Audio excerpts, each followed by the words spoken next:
वर्गमूल। तो सबसे पहले हम यह जान लेते हैं कि आखिर वर्ग कहते किसको है। वर्ग किसको कहते हैं? देखो, जब किसी संख्या को क्या, जब किसी संख्या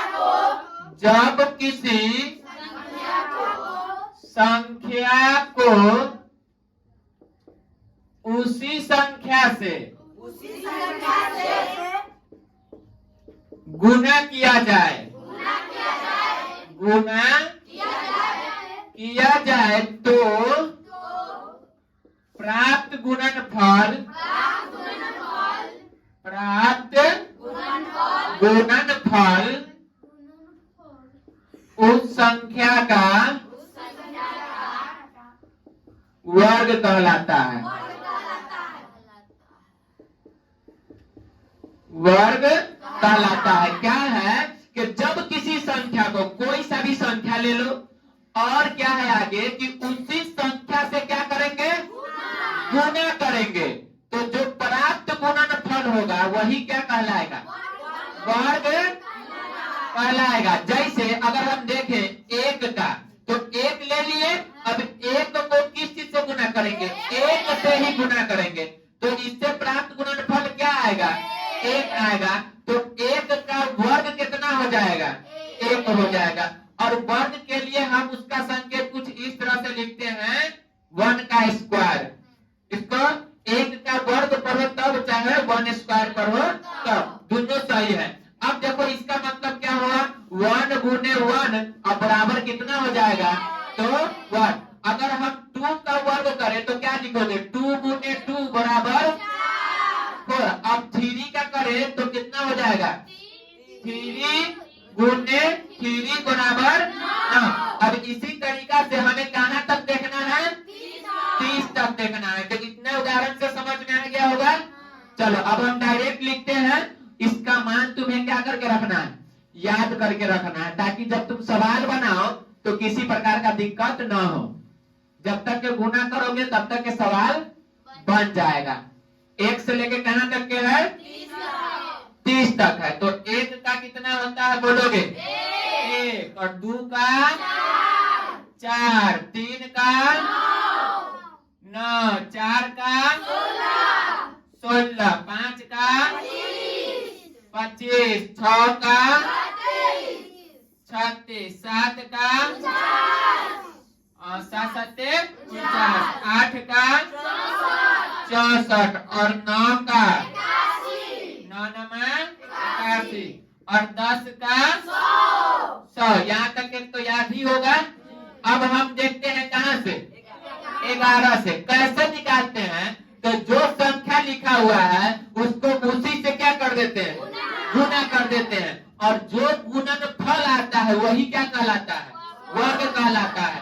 तो 11 का अगर हम 11 से 11 में गुना करें तो कितना हो जाएगा, 121, और 12 का अगर वर्ग करें तो 144, 13 का वर्ग करें तो 169, और 14 का करें तो कितना हो जाएगा, 196, 15 का करें तो 225, और 16 का करें तो 256, 17 का वर्ग करे तो 289, और 18 का करे तो 324, और 19 का करे तो 361। लास्ट बताओगे 20 का कितना हो जाएगा, 400। अब हमें कहाँ जाना है बोलो, 21 से लेके कहाँ तक जाना है, 30 तक जाना है। तो अगर 21 का हम लोग वर्ग करें तो कितना हो जाएगा, 441, और 22 का वर्ग करें तो कितना हो जाएगा, 484, 484। 23 का करें तो कितना हो जाएगा, 529, 24 का 576, और 25 का करे तो 625, और 26 का करे तो 676, 27 का करे तो 729, और 28 का करे तो 700 और 29 का करे तो 841 और 30 का वर्ग कर दे तो 900। गुड। अब देखो क्या करना है। देखो 1 से लेके कहां तक? 30 तक। क्या लिखे हैं हम? वर्ग। क्या लिखे हैं? वर्ग चार्ट। इसका नाम हम दे दिए वर्ग चार्ट। इस चार्ट को अच्छे से चाट जाना है, मतलब याद कर लेना है। क्या कर लेना है? हाँ। अब क्या करना है? देखो इसमें एक आता है पूर्ण वर्ग। क्या आता है? अच्छा, इसको मिटा दे। उससे पहले एक काम और कर लेते हैं। देखो इसमें एक और चीज लिखा हुआ है, वर्गमूल। क्या लिखा हुआ है? वर्गमूल। तो देखो वर्गमूल में कुछ नहीं करना है। इधर जो चीज लिखे हो ना, इसको हटा दो। ऐसे याद कर लेना है, ठीक है? तो इधर हटा दिए और इसको भी साफ कर देते हैं। लो, वर्ग में देखो क्या होता है। वर्ग में हम इस पे स्क्वायर करते हैं। वर्ग में क्या करते हैं? स्क्वायर। लेकिन वर्गमूल में हम इस पे रूट चढ़ाते हैं। क्या करते हैं? रूट चढ़ाते हैं। देखो चढ़ा दिए हैं।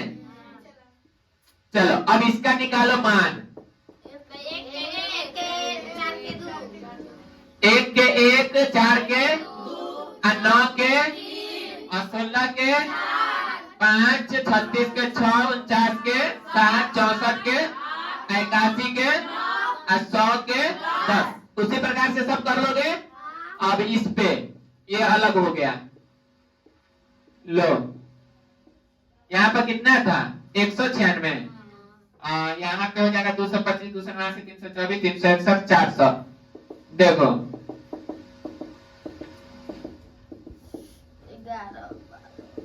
28 का। आज वोल्टेज कम है, बाजा कराना है। देखो 21 का कितना हो जाएगा? 11। 144 का 169 का 196 का और इसका 15। लो ना 16, 17, 18, 19 और 20। अब इस पे भी क्या करना है? रूट चढ़ा देना है। यह वर्गमूल हो गया। क्या हो गया? वर्गमूल। इसको हटा। 21, 22, 23, 24, 25, 26, 28 और 29 और 30। तो अब यहाँ पे वर्ग चार्ट नहीं रह गया। अब क्या हो गया? वर्गमूल चार्ट। वर्गमूल चार्ट हो गया। तो इसमें भी क्या करना है? देखो अगर वर्ग याद हो गया तो वर्गमूल याद करना बड़ी बात नहीं है। बस उसी को उल्टा कर देना है। 1 का वर्गमूल कितना होता है? 4 का 2, 9 का 3। अब इसको हटा दे। चलो अब एक टॉपिक आता है पूर्ण वर्ग। क्या आता है? पूर्ण वर्ग। देखो हम लोग देखेंगे कि पूर्ण वर्ग क्या होता है। पूर्ण वर्ग। तो पूर्ण वर्ग मान के चलो, अगर हम एक लेते हैं 36। क्या लेते हैं? 36 और एक ले लेते हैं 24। अब इसमें से बताना है कि इन दोनों संख्या में से कोई संख्या ऐसा है जो क्या है? पूर्ण वर्ग है। क्या है? पूर्ण वर्ग है। हम कैसे जानेंगे कि वह क्या है? पूर्ण वर्ग है। तो सबसे पहले तुम क्या करना कि उसका अभाज्य गुणनखंड तोड़ना। क्या करना? अभाज्य गुणनखंड। तो इसमें 2 से लगा दो, 12 दूना, 2 से 6 दूना, 2 से 3 दूना और 3 से 1। क्या हो जाएगा? 2 गुने 2 गुने 2 गुने 3 बराबर कितना हो जाएगा? 24। अब चलो 36 का तोड़ो। 2 से 18 दूना 36, 2 से 9 दूना 18, 3 से 3 तिहाई और 3 एकम 3। गुना कर दो। 2 गुने 2 गुने 3 गुने 3 बराबर कितना होता है? 36। क्या याद रखोगे कि यदि अभाज्य गुणन तोड़ने के बाद में अगर प्रत्येक संख्या या अंक का जोड़ा लग जाए, क्या लग जाए जोड़ा, तो वह संख्या क्या हो जाएगा? पूर्ण वर्ग हो जाएगा। क्या हो जाएगा? पूर्ण वर्ग हो जाएगा। अगर जोड़ा नहीं लगे तो वह संख्या पूर्ण वर्ग नहीं होगा। क्या 24 में इन दोनों का जोड़ा है? तो है। क्या इस 2 का जोड़ा है? नहीं है। इस 3 का है? नहीं है। तो जिसका इसमें एक भी अंक अगर जोड़ा से बच गया तो वह संख्या पूर्ण वर्ग नहीं होगा। लेकिन इसमें देखो 2 का जोड़ा है, 3 का जोड़ा है, तो यह संख्या क्या हो जाएगा? पूर्ण वर्ग हो जाएगा। बात समझ में आया? अब मान के चलो अगर हम निकाल दे किसका, कोई एक वर्ग बोल दो, 49 ही ले लो। क्या ले लो? 49। तो 49 का बाद गुणनखंड करोगे तो कितना आ जाएगा? 7 से लगेगा डायरेक्ट, तो 7 7 49, एक दोनों का जोड़ा लग गया। तो यह कौन संख्या हो जाएगा? पूर्ण वर्ग चेक करने का सबसे अच्छा तरीका, जो संख्या दिया रहे उसका क्या निकाल दोगे? अभाज्य गुणनखंड। अगर जोड़ा लग जाए तो वह पूर्ण वर्ग होगा, अगर जोड़ा नहीं लगे तो वह पूर्ण वर्ग नहीं होगा। याद हो गया? अब आगे क्वेश्चन है, पूरा चैप्टर बनाना है। पूरा चैप्टर जब बन जाएगा तो जाके क्या याद हो जाएगा? वर्ग और वर्गमूल। पूर्ण वर्ग बनाने आ जाएगा ना? चलो बताओगे, 1 का वर्ग कितना होता है? 2 का 4, 2 का 4, 3 तिहाई, 4 चौके, 50, 6 1, 7 7, 8 8, 9 9, 10 है के 1 से लेकर 10 तक के वर्ग है। ठीक है। अगर हम 11 की बात करें तो 11 में 11 से जब गुना करोगे तो कितना आएगा? 121। 12 का वर्ग, 12 से 12 में गुना करना है।